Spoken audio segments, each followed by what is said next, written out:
O Papa Francisco piorou, né? Estou gravando esse vídeo no dia 1º de março de 2025, hoje completando o 15º dia de internação do Papa Francisco. E houve um relato na mídia ontem que ele, durante o processo de fisioterapia respiratória, né, aspirando, tapotando, ele acabou vomitando e broncoaspirou e teve um broncoespasmo. Pô, pra você entender o que aconteceu. Ao tossir, ele acabou vomitando e algum alimento, algum vômito na cavidade oral, ele respirou e broncoaspirou, ou seja, foi para o brônquio parte desse vômito, um ácido do estômago, acaba com bactérias e pode realmente agravar a situação. Esse broncoespasmo, que é o fechamento, o espasmo da árvore respiratória, dificulta a passagem de ar pelos canais de circulação de ar, né, pelos tubos de circulação de ar, e aí foi necessária tirar o paciente, no caso o Papa Francisco, que estava recebendo oxigênio de alto fluxo, por pressão mais positiva, que é o que a gente chama de ventilação mecânica não invasiva. Por que é não invasiva?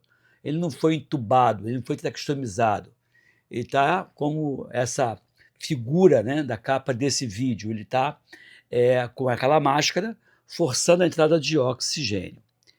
E qual seria o próximo passo? Caso ocorra a piora, ou passo atrás caso o Papa melhore? E é sobre isso que eu vou falar neste vídeo. Espero que você dê o seu like de cara, assista, curta e compartilhe, se inscreva no meu canal, que é muito importante. E para quem não me conhece, meu nome é Edmilson Migovski, eu sou médico, professor da UFRJ, onde fiz minha graduação, residência, mestrado, doutorado e hoje leciono doenças infecciosas em pediatria. O Papa está indo, como eu falei, para o 15º dia de internação, acamado esse tempo todo, infecção, estresse, agora insuficiência respiratória. E o que acontece é que a musculatura, tanto a musculatura respiratória quanto a musculatura dos braços, pernas e toda a musculatura que compõe o corpo humano, começa, por essas condições que eu acabei de citar, ficando comprometida.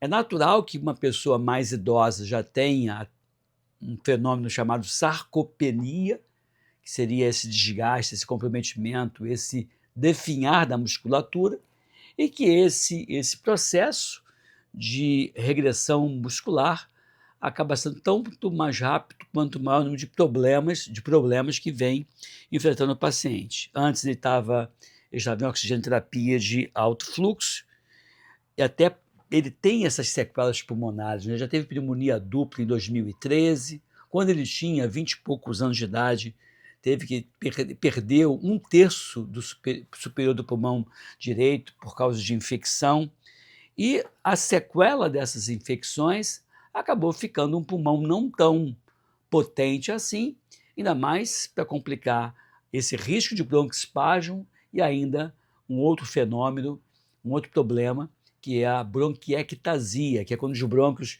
eles se dilatam, que poderia ser, te parecer uma vantagem, dilatou, vai ser ótimo, não. No que dilata e fica tortuoso, acaba ficando menos eficiente para eliminar a secreção, acumula a secreção, dá mais tosse, infecção bacteriana, complicação e assim por diante. Então, é esse cenário atual. Quando ele fez esse broncoespasmo, a equipe médica então decidiu fazer a ventilação mecânica não invasiva. Ele se mantém, segundo os boletins médicos, lúcido, orientado no tempo e no espaço, que para mim até compromete mais o coitado do estresse, né? Você acordado numa situação como essa, eu não sei se eu queria ficar acordado não, acho que eu queria ser sedado para não ver esse estresse todo, aquele monte de barulhinho de CTI, aquele sofrimento que é dentro de uma terapia intensiva. É óbvio que o Papa deve estar num quarto isolado pelas condições políticas, pelas condições que ele tem, né, de uma liderança religiosa. Então, o cenário que ele deve estar inserido deve ser diferente de um cidadão comum, obviamente. Né? Essa é a minha dedução. Eu não peguei essa informação de nenhuma fonte, mas é o que eu acho que deva estar acontecendo. Então, o que está acontecendo hoje, né, o Papa tem, quando você fala dos 7 pilares da medicina do estilo de vida, né, 7 pilares que eu chamo de elos: dormir bem, comer bem, atividade física, gerenciar estresse, bons relacionamentos, não abusar de drogas lícitas ou não, e a saúde oral. Desses 7 pilares, talvez o que esteja sendo preservado, assim espero, é a saúde oral. Inclusive, vai aqui uma informação para nós brasileiros.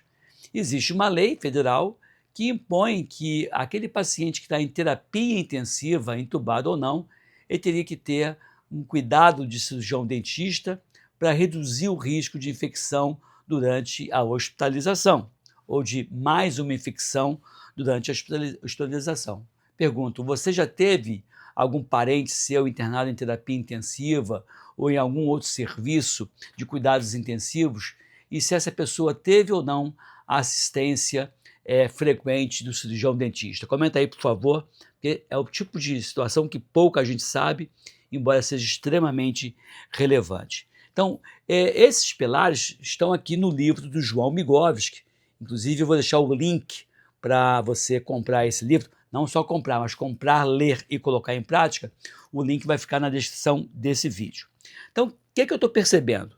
Além de 6 dos 7 pilares comprometidos, o Papa tem ainda obesidade, é uma pessoa senil com 88 anos de idade, está com infecção, tem essa bronquiectasia, tem a pneumonia nesse momento, tem o broncoespasmo e tem ainda a ausência do terço superior do pulmão direito, que ele fez essa cirurgia quando era ainda jovem, com 20 e poucos anos. Então o Papa continua com pelo menos 13 graves situações que impõem um risco adicional para a condição que ele vive agora.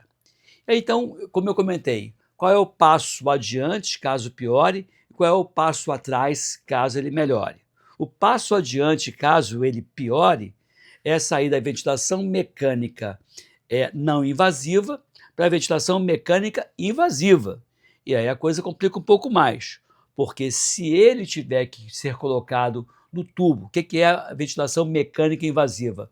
É o tubo aerotraqueal, aquele tubo que entra pela boca, vai na traqueia direto, e aí ele não vai poder comer por via oral, ele vai não vai poder se comunicar, falar, e aí, em geral, ele acaba sendo sedado. Então, a ventilação mecânica invasiva seria o próximo passo. Qual é o próximo passo depois de você entubar um paciente? Se esse paciente for ficar entubado por mais de 10 a 14 dias, se opta pela traqueostomia. Mas a traqueostomia só é feita quando o paciente tem uma viabilidade lá na frente. Eu vou dizer para vocês um relato que me causa tristeza, mas foi uma realidade, né? Em 2021, eu tive meu pai e minha mãe internados ao mesmo tempo, só que a minha mãe tinha chance de sair como saiu, meu pai não tinha chance de sair, como infelizmente não saiu. Então os dois ficaram entubados. O meu pai não foi traqueostomizado porque todos os parâmetros, né, toda a parte clínica dizia, né, que ele não sairia. A gente, como médico, entende um pouco mais do que a população leiga. Já a minha mãe, que tinha também várias complicações, mas ela foi traqueostomizada porque a expectativa, a sobrevida dela seria maior, e foi maior. A gente já está em 2025, ela está viva, está bem, está lúcida, está participando, tem vida social, e a traqueostomia, que foi feita na minha mãe e não no meu pai, depois cicatriza, depois volta ao normal, mas acabou tendo que ser feita. Então, se o paciente, por exemplo, evoluir, piorar a insuficiência respiratória, evoluir para a síndrome de angústia respiratória do adulto, a pneumonia agravar, numa situação de trauma torácico, por exemplo, ou de cirurgia que vai impactar numa respiração, aí você pode escolher, então, a ventilação mecânica invasiva, colocando o paciente no respirador, para esperar que ele se recupere e você possa desmamar ele do tubo, ou desmamar ele desse respirador, né? Então, essa é a situação do Papa atualmente.